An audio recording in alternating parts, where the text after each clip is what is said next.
त्योहारों का मौसम आ गया है।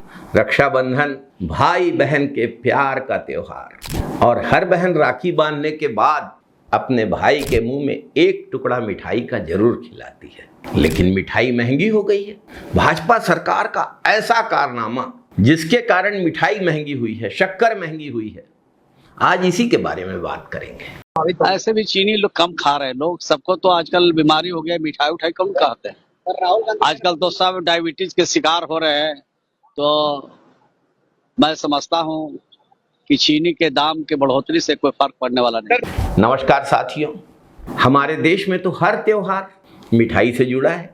हर त्योहार में हम सब मिठाई खाते और खिलाते हैं। लेकिन इस साल मिठाई में चीनी की कीमत, शक्कर के दाम कड़वाहट घोल रहे हैं। सवाल इस बात का नहीं है कि सिर्फ चीनी महंगी क्यों, सवाल ये है कि चीनी महंगी होने के पीछे कारण क्या है, और अगर चीनी महंगी हो रही है तो इस महंगाई का फायदा किसको मिल रहा है। कुछ दिन पहले चीनी 42 रुपया किलो मिल रही थी, आज 70 रुपए में नहीं मिल रही है। कुछ ही दिनों में त्योहार के नजदीक आते ही शक्कर की कीमत में इतनी बड़ी बढ़ोतरी क्यों हुआ?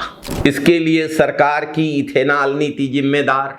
पेट्रोल तो सस्ता हुआ नहीं इथेनॉल मिलाने से, चीनी जरूर महंगी हो गई।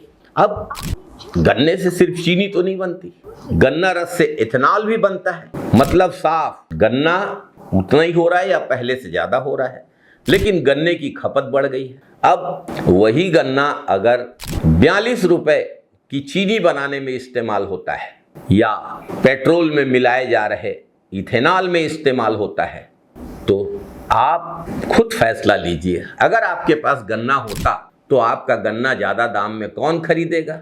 स्वाभाविक रूप से इथेनॉल वाला। जब चीनी बनाने वाली कंपनी को गन्ना कम मिलेगा तो क्या होगा? चीनी की कमी होगी। बाजार में डिमांड एंड सप्लाई का नियम लागू होता है। जब बाजार में चीनी कम जाएगी तो चीनी की उपलब्धता कम होने के कारण चीनी महंगी होगी, शक्कर महंगी होगी। यहीं से शुरू होता है असली सवाल। इथेनॉल का कारोबार बढ़ रहा है, सरकार प्रोत्साहन दे रही है उसको, सरकारी कंपनियां मिला रही हैं इथेनॉल पेट्रोल में, लेकिन उसका फायदा किसको मिल रहा है? क्या हमको पेट्रोल सस्ता मिला? नहीं, रसोई की चीनी जरूर महंगी हो गई है। दूसरी तरफ पेट्रोल में इथेनॉल मिलने के कारण कोई बोल रहा है कि मेरा इंजन खराब हो गया है, कोई बोल रहा है प्लग में कचरा आ रहा है, कोई बोल रहा है एवरेज कम हो रहा है। ये तो सच्चाई है। जो तकनीकी सवाल खड़े हो रहे हैं, वाहन चालकों की शिकायतें हैं, वो नाजायज नहीं है। तो फिर चीनी महंगी क्यों? पेट्रोल सस्ता क्यों नहीं? गन्ने की उत्पादन बढ़ाने के प्रयास पहले क्यों नहीं किए गए? सरकार ने आकलन क्यों नहीं किया? क्या सरकार ने इथेनॉल नीति लागू करते समय इसके व्यापक असर का आकलन किया? क्या संसद और जनता के सामने इसके फायदे नुकसान पे पर्याप्त चर्चा हुई?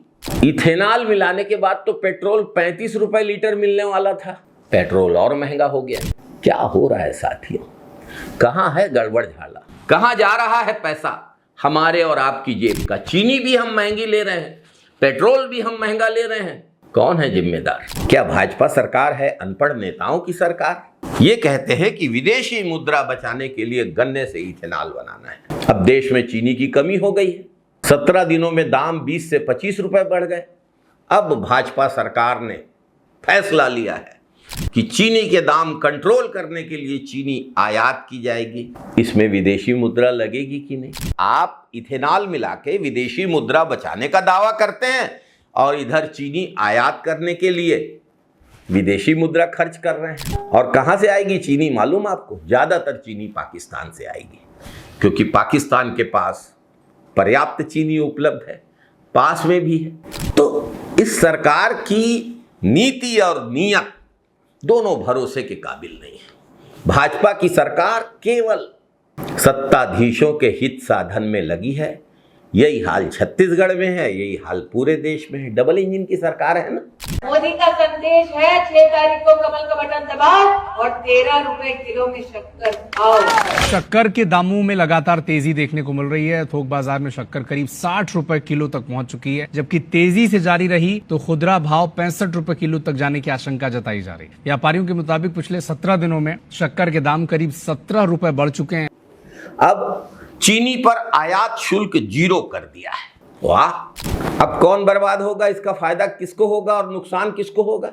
विदेश की चीनी मिलों को फायदा होगा, भारत की चीनी मिलों को नुकसान होगा। देश के राजकोष को नुकसान होगा। फॉरेन एक्सचेंज बचाने के लिए पेट्रोल में इथेनॉल मिलाया, सबकी गाड़ी खराब की, और चीनी महंगी हो गई तो चीनी खरीदने के लिए फॉरेन एक्सचेंज खर्च कर रहे हैं और आयात शुल्क 0 किया जा रहा है।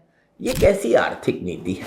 ये देश को कैसे चला रही है ये सरकार? और अगर कोई आरोप लगाएगा कि केंद्रीय मंत्री नितिन गडकरी के परिवार के कारोबारी हितों को इथेनॉल मिलाने से फायदा हो रहा है, तो सरकार को इन आरोपों का जवाब तो देना चाहिए, तथ्यों के साथ पारदर्शी जवाब देना चाहिए।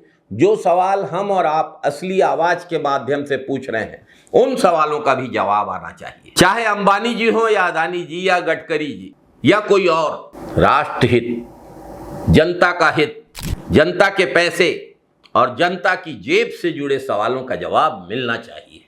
आम आदमी को इससे क्या मतलब कि आप इस जेब से निकाल के उस जेब में पैसे डाल रहे हैं, कुछ लोगों को फायदा पहुंचाने के लिए देश की जनता को नुकसान पहुंचा रहे हैं, महंगाई बढ़ा रहे हैं। क्या ये सही है? देश की जनता को बस इतना पता है कि आज घर का राशन महंगा हो रहा है, पेट्रोल पर पैसा पहले से ज्यादा जा रहा है, हर महीने बजट बिगड़ रहा है, महंगाई सुरसा के मुंह की तरह बढ़ रही है। सवाल बहुत सीधा, अगर कुछ लोगों को फायदा पहुंचाने के लिए पूरे देश के उपभोक्ताओं को महंगाई का बोझ उठाना पड़े, तो ऐसी नीति हमें स्वीकार नहीं है, ऐसी सरकार भी हमको स्वीकार नहीं है। और हाँ, ये फैसला आपको करना है कि त्योहारों पे ये सरकार सौगात दे रही है या जनता के जेब से पैसे निकाल रही है या जनता की मिठाइयों से मिठास निकाल रही है। आप खुद सोचिए, खुद फैसला करिए। वंदे मातरम साथियों, जय हिंद साथियों।